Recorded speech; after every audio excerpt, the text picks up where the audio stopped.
सोनामुखी, हरड़, मुलेठी जैसी अनेक जड़ी बूटियां और हजारों वर्षों का प्राचीन आयुर्वेदिक ज्ञान इस एक बोतल में समाया हुआ है। कायम टैबलेट, आपकी खुशियों का साथी। चारों तरफ आग ही आग, धुएं का गुबार, दो हिस्सों में बटा विमान और राख। ये भयावह तस्वीरें उस प्लेन क्रैश की है जिसने रोंगटे खड़े कर दिए। इस हादसे की वजह से महाराष्ट्र के उप मुख्यमंत्री अजीत पवार अब इस दुनिया में नहीं रहे। भयानक मंजर ने लोगों को हिलाकर रख दिया है।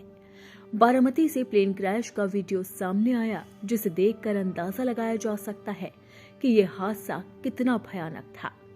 आप इन तस्वीरों में देख सकते हैं कि विमान के परखच्चे उड़ गए और प्लेन दो हिस्सों में टूट गया।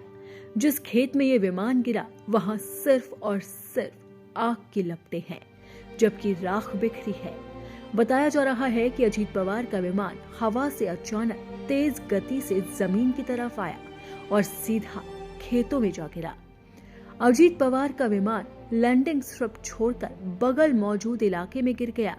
लैंडिंग करते वक्त ही विमान का कंट्रोल गड़बड़ा गया।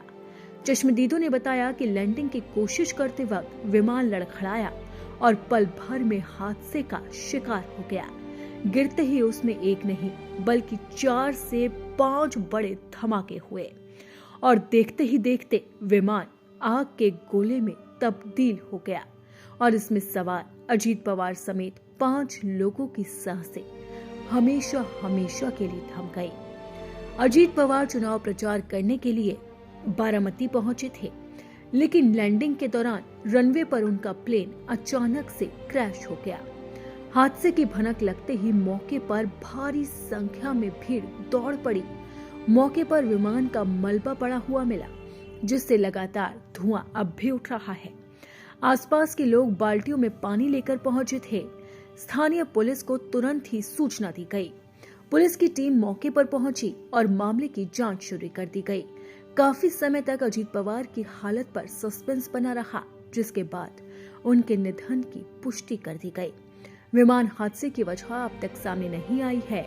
खबरों के मुताबिक अजीत पवार अपने प्राइवेट चार्टर्ड प्लेन में सवार होकर जा रहे थे।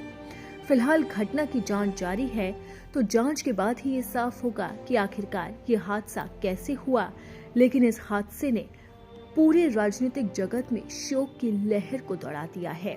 हर कोई नम आंखों से अजीत पवार को भावभीनी श्रद्धांजलि दे रहा है। अजीत पवार के घर पर आने जाने वालों का तांता लगा है। हर कोई अजीत पवार को याद कर रहा है। लेकिन इस हादसे ने एक बड़ा सवाल खड़ा किया है कि आखिरकार ये विमान हादसा हुआ कैसे।